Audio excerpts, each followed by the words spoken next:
Yeah. We want to thank everybody for tuning in to another episode of Gmak Talks with me, your boy, G. That's right. So we on a week two. Week two. Is there so much to talk about, but we're going to keep it brief. But there's a lot to go over. So we're going to hop right into the first game of the week, which was on what we like to call Throwback Thursday. That's right, not Thursday. Thursday. Y'all know what I'm talking about, right? Yeah, that's right.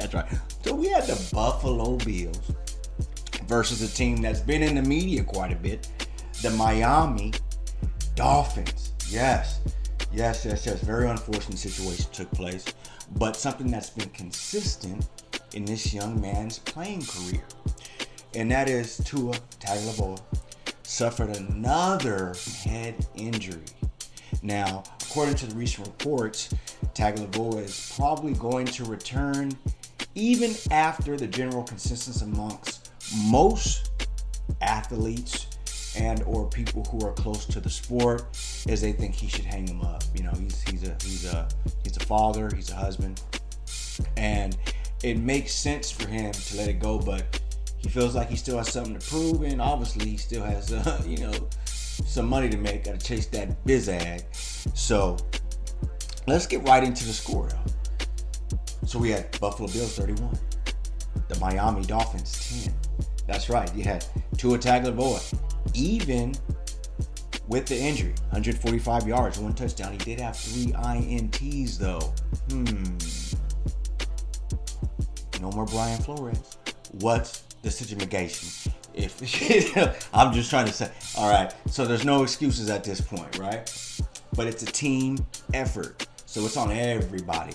But yeah, so, in regards to the running game, yeah, we had my boy, a chain. I still don't know if I'm pronouncing that right, but anyway, if I'm messing up your name, brother, nothing but the utmost respect, because you be balling, baby. He had 22 carries for 96 yards. No touchdowns, but still a spectacular day. And he was also the leading receiver of the day. 7 receptions, 69 yards, and 1 receiving touchdown. So we'll give him a clap for that. So that was that on that. We're going right on to the next one. So we had the Saints. Now, correct me if I'm wrong. Other than Who Dat Nation, who thought the Saints were going to be as good as they are this early in the season? They always seem to have some of the pieces, but not quite all of the pieces to really make a splash. So it's going to be a very interesting year this year, my dear. But you had the New Orleans Saints 44 versus the Dallas Cowboys 19. So you're just going to give Dak all this money. You got Micah Parsons, who I think is an absolute stud. You got my man, 150 grand, CeeDee Lamb. What is the excuse now? Jerry Jones is hotter than fish grease. You know what I'm saying? Jerry Jones is hotter than fish grease. He just said, oh boy, what have I gotten myself into? But hey, look, there's something about the camaraderie with that team. I don't know if it's the coaching. I don't know if it's the stadium. I don't know if it's the ownership. Something wrong. Okay? And they need to figure it out. Let's go over the statistics for the game. Dak Prescott. He had 293 yards, 1 touchdown, but he did throw 2 picks on the day. Dak, what's going on, brother? He must have got some poom the night before. Then you had Alvin Kamara. He had 20 carries, man. 115 and 3 touchdowns. The dude was unstoppable, man. He's also great out of the backfield. He can run flanker back, scat back, You can even throw him out wide if you choose, man. The guy's got skills. And then you had Rashid. He's the wide receiver from New Orleans.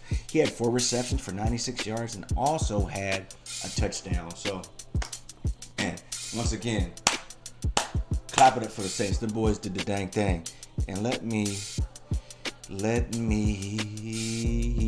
I have so many notes here, but I'm going to try to keep it very brief and very basic for you guys. So the next game, once again, another shocking team to me. The Buccaneers, Tampa Bay Buccaneers. The Tampa Bay Buccaneers went into Detroit and they beat the Lions 20-16. Jared Goff, 307 yards, 2 INTs. Zips, nada, in the promised land. No touchdowns for the man that day. Then you had Gibbs, running back from Detroit. He had 13 carries, 84 yards, no touchdowns. Then you had that man, St. Brown. And when he comes to get down. He had 11 receptions, 199 yards. He was probably one of my most favorite receivers last year.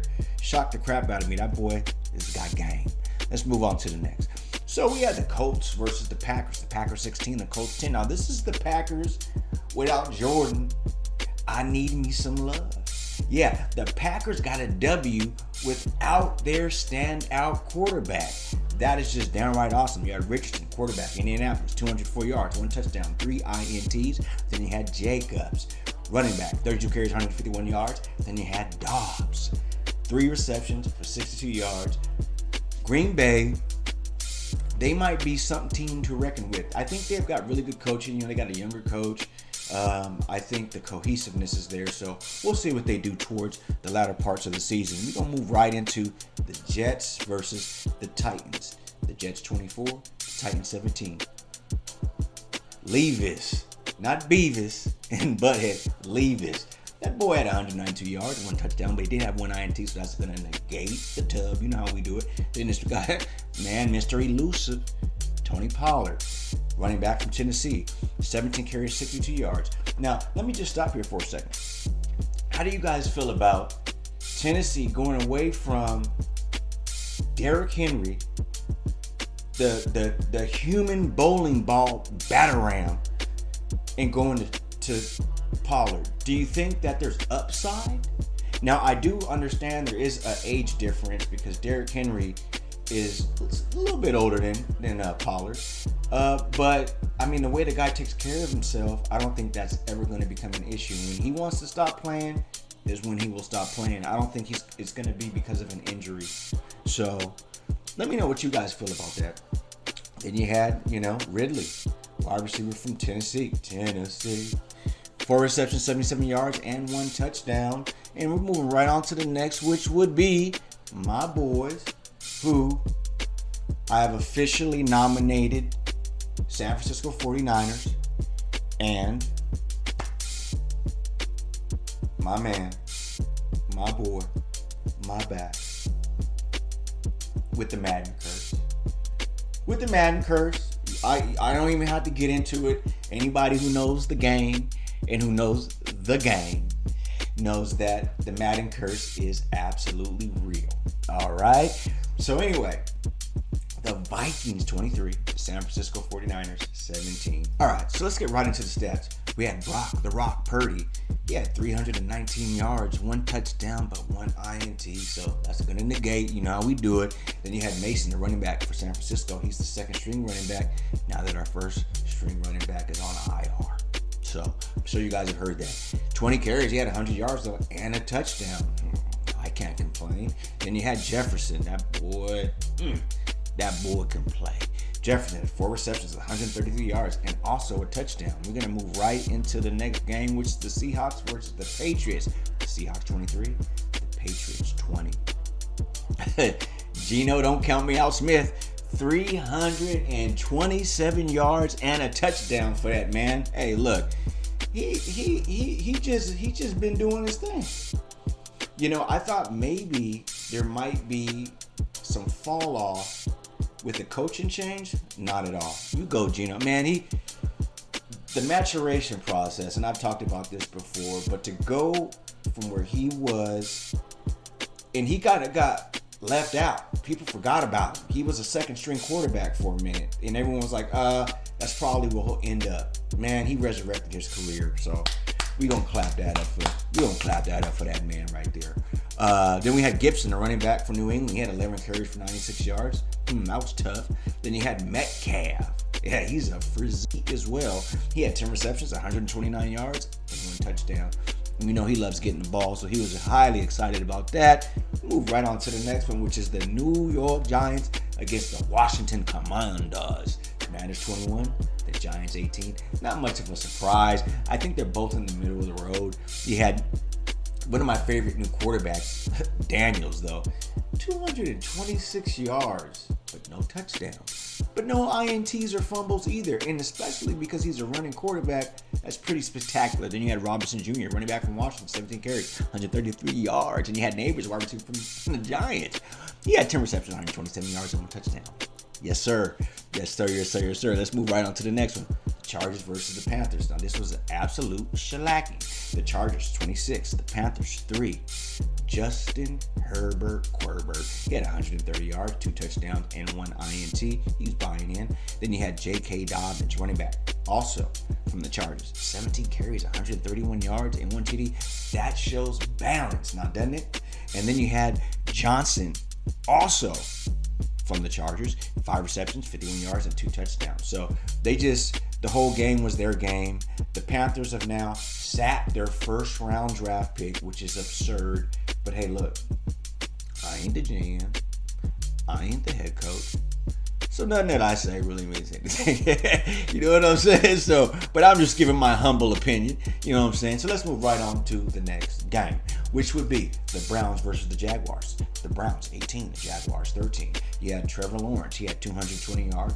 No mistakes, no touchdowns. Then you had Jay Ford. He's the running back from Cleveland. He had 7 carries for 64 yards. And then you had Thomas Jr.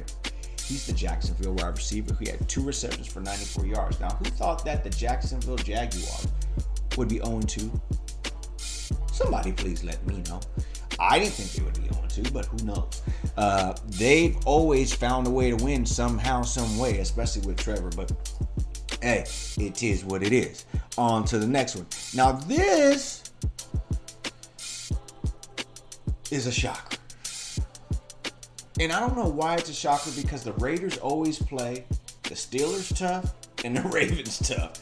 For whatever reason, they find a way to beat these two teams. I don't know what it is. But anyway, the Raiders 26, the Ravens 23. The Ravens blew it. The Ravens blew it. I'm going to say it one more time. The Ravens blew it. They had the game. And once again, these boys be losing games in the fourth quarter, man. I'm telling you. Who would have thought the Ravens would have started out 0-2, right? So, but because of the division that they're in, you know, they'll still make it to the playoffs. Let's be honest. They will still make it to the playoffs. Lamar will find a way to get them to the playoffs. But Garner Minshew, you know where he's from. Viva Las Vegas. 276 yards, 1 touchdown, and 1 INT. Then you had Derrick Henry, 18 carries. And get that boy the ball. 18 carries. He needs 28. You know, the thing about a running back is people think, oh, if you give him the ball too much, he's going to get tired. No, running backs like getting the ball. You can't get into the right rhythm. Derrick Henry probably don't even get into a rhythm until like after his 15th carry. You could give him the ball 30 times. You know what I'm saying? They need to do him like how top-notch, respectable coach Martin Miller used to do. You was a running back, you was getting the ball 25, 30 times. You know what I'm saying? You was going to eat. You know what I'm saying? They need to let Derrick Henry eat. You know what I mean? But hey, look, once again, I ain't the coach. I'm not the GM. I'm not the owner. I'm just G with Gmak Talks. So anyway, let's get on to the next. We had, Devontae Adams. He had a hell of a game, man. He looked like Devontae back when he was with A. Rodgers in Green Bay. He had 9 receptions for 110 and a touchdown. You go, boy. I'm sure he was excited because he has not been happy. Now we had the Rams versus the Cardinals. The Rams 10, the Cardinals 41. Kyler Murray, that boy had 266 and 3 touchdowns. No INTs. You go, boy. Then you had James Conner. Dude, this dude was balling with Pittsburgh, and I think he's even better with Arizona. He had 21 carries on 122 yards and a touchdown. And then you had Harrison Jr. It's in the bloodline, people. His daddy was a boss. Come on now. 4 receptions, just 4. 4 receptions for 130 yards and 2 tubs. You go, boy. And let's get back on to the next one, which is the Steelers versus the Broncos. The Steelers 13, the Broncos 6. The Steelers are 2-0. MT, Mike Tomlinson. No, it's Mike Tomlin. I know. I like calling him Tomlinson, though, for whatever reason. It's that look. This is look. He's very sophisticated. You know what I'm saying? But anyway, he had Bo Nix, 246, 2 INTs. Come on, Bo. But these are the growing pains, right? These are the growing pains. Then you had Harris, Najee, 17 carries, 69 yards. My favorite number, by the way. And then you had Reynolds, 4 receptions, 93 yards. On to the next. You had the Bengals versus the Chiefs. And wasn't this a nail biter? It sure was. You had Burrow, 258. 258, yeah.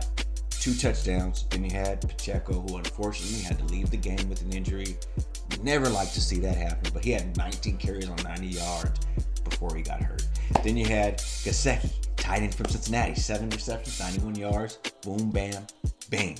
And we got 2 more for y'all. We're going to wrap this thing right on up. The Bears versus the Texans. The Texans 19, the Bears 13. The Texans are also 2-0 to start the season. Looking great. CJ Stroud, yeah, the light-skinned wonder. You know what I'm talking about? He had 260 yards, 1 touchdown, no mistakes once again. Then you had Caleb, light-skinned, but not the wonder. Not just yet, right? And he had five carries for 44 yards. Then you had Collins, wide receiver for Houston. He had 8 receptions for 135 yards and 1 touchdown. Standout day for that young man. And the final game, which was Monday night's game, which was rather shocking as well. You had the Falcons versus the Eagles. Falcons 22, the Eagles 21. Kurt, I'm in loving Cousins, had 241 yards and 2 touchdowns. Oh yeah. Then you had Robinson, running back from Atlanta. He's a baller as well. 14 carries, 97 yards. Then you had Mooney, 3 receptions, 88 yards, and 1 touchdown. Wow. And that's pretty much gonna do it. We just wanted to give you guys a quick wrap up of week 2, because you know how we do. And we're going to get right on to this sports trivia and test y'all's knowledge when we get back.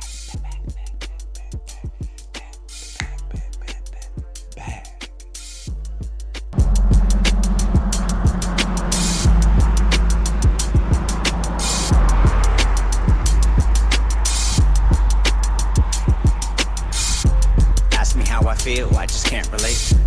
Just give me a second, let me meditate. Answer all the questions till it resonates. Focused on the fortune, you can have the fame. Very athletic, but don't play the games. Keep it copacetic, I'm okay with change. So dehydrated, waiting for the rain. Then watched it run slowly down the window pane. Agree to disagree, save wavelength. An opinion's an opinion, that's on the strength. Hard torn decisions made, not on defense.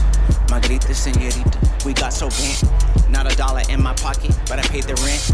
By the nation, inflation on just penny pinch. Correlation, it would fall in place if it was meant. Broken hearted, rebounded, so there it went. Not sure how I feel about the next president. Is what the media portrays even relevant? Let the lion out the cage, avoid settlement.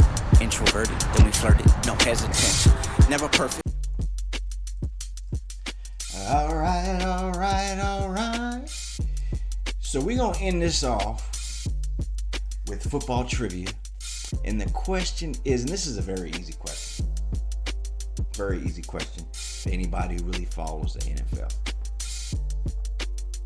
In what year was the inaugural Super Bowl? What year was the first year of the Super Bowl? And I'll give you guys a hint. It's a very good car year if you're into American muscle. I'll just give you that little tidbit. Get down in the comments. Let me know what you think it is. Don't be looking on Google. If you know it, you know it. If you don't, you don't. We start getting enough people, $20 gift cards is going to be the winner. And we'll probably do this thing twice a month. Just something fun. Break the monotony and whatnot. So Once again, we want to thank you guys for tuning in to Gmak Talks with G. It's very much so appreciated.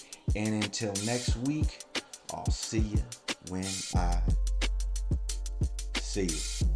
Deuce.